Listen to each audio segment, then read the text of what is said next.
First of all, I'll hand over to Nigel to give us a little bit more about the Race to Zero global campaign and why your local authority should join. Nigel.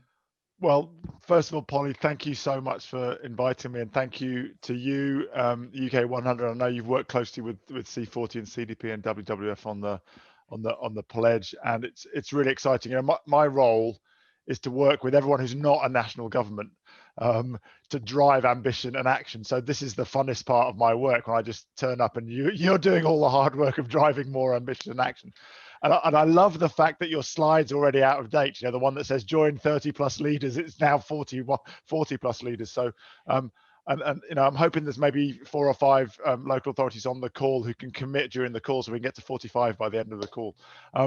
It's really great to have UK local authorities join this new pledge. I mean, you know, local authorities influence, I think it's up to 70% of UK emissions. So, and of course, are responsible for so much of what's going to have to happen in order for us to get to net zero. You know, Gonzalo Munoz is the Chilean high-level champion who I work with, and I talk a lot about what we call the ambition loop.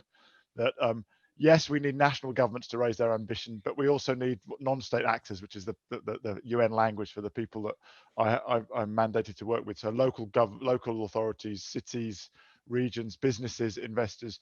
And I think what you're doing is a wonderful example of the ambition loop in action. I love the fact that you've consciously chosen to make the pledge about going faster than national government, which I think is appropriate, right? Because if you're just going at the same speed as national government, you're kind of committing to complying. So it's great to have that that nudge from you. You know, the Gonzalo and I launched the Race to Zero only in June to try and put a wrapper around all the different initiatives, and we've been that are driving to zero by the 2040s. 2050 at the very latest, and it's really encouraging to see more and more of you committing to earlier dates, because it's a positive feedback loop. You know, when local authorities commit, and businesses commit, it affects the way national governments think. We know that the Japanese commitment to net zero by 2050 recently has been very strongly influenced by over 160 local authorities committing to net zero 2050 in Japan, and many Japanese companies committing to net zero 2050. You might have heard recently Sony even threatening to move away from Japan if the government didn't ratchet up its ambition on renewable energy.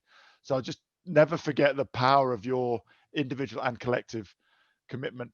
I also think it's really important, as Dr. Maria Naira from the World Health Organization told us when we launched the Race to Zero, this is not just a race to zero emissions, this has to be a race to zero premature deaths. You know, 7 million people die every year prematurely as a result of pulmonary conditions, which are basically caused by the same things that are causing climate change, coal and cars.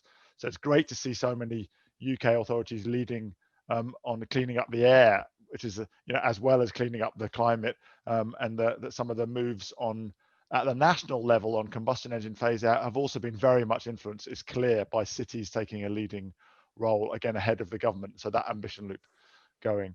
I also really pleased, Polly, to see you putting equity at the heart of your work, because we all know that there's huge asymmetries in cause and effects of climate change locally and internationally, and as we seek to, I don't want to say build back, but, you know, build forward our economies post COVID, like building cleaner, healthier, more equitable economies is going to be really important. And, you know, already since we launched the Race to Zero, the numbers are growing really fast. There's now over 2,000 businesses, investors, cities, regions, and universities joining. We'll soon have hundreds of schools joining. There's a great initiative called Let's Go to Zero that's been launched by Ashton Trust and WWF in the UK. I'd encourage all of you as local authorities to look at maybe working with them to encourage your schools to join that. Again, schools are a great laboratory for driving change and as well as for learning. And I think, I don't know if it's public yet, but today we have a new initiative of asset managers. I think there's about 30 of them with $9 trillion of assets under management committing to net zero. That's on top of asset owners, which is a lot of pension funds have already committed. So another thing, I think it would be great to get all the local government pooled pension funds to join the Race to Zero as well. So those of you who've got influence in those pooled funds, let's see if we can do that as well. Globally, commitments under the Race to Zero now cover over half of global GDP. I think I saw from your figures, Polly, that the commitments already are covering 21 million, over a third of the population. So you can see these they really do add up, and this overall sense of momentum will be a crucial factor in the success of the COP in Glasgow next year. It's not a formal part of the negotiations, but every time one of you makes this pledge and ratchets up ambition, you're contributing to an overall context of more ambition, of momentum, of movement. And you're making it easier for the businesses that are based in your communities or that are working with you to step up as well. So I just want to really thank all of you for your leadership. Let's get that 40 to well over 100 by the time we get to Glasgow. Let's get the pension funds in. Let's get the businesses that are in your communities in.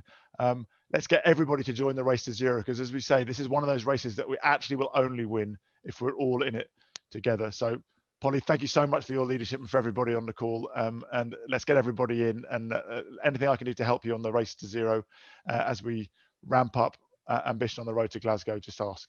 Thank you. Thanks so much, Nigel. That is really inspiring, and it's great to know that we're part of something much bigger than ourselves on this, because I think particularly local government can feel a little bit lonely. You don't often leave your own jurisdiction. You end up having to get lots of responsibility for some of the really mundane bits of life, and to be part of something really big like this. And remember, emptying the bins is part of your climate action. This is where the reality hits the road, and that's why our local leaders are so important.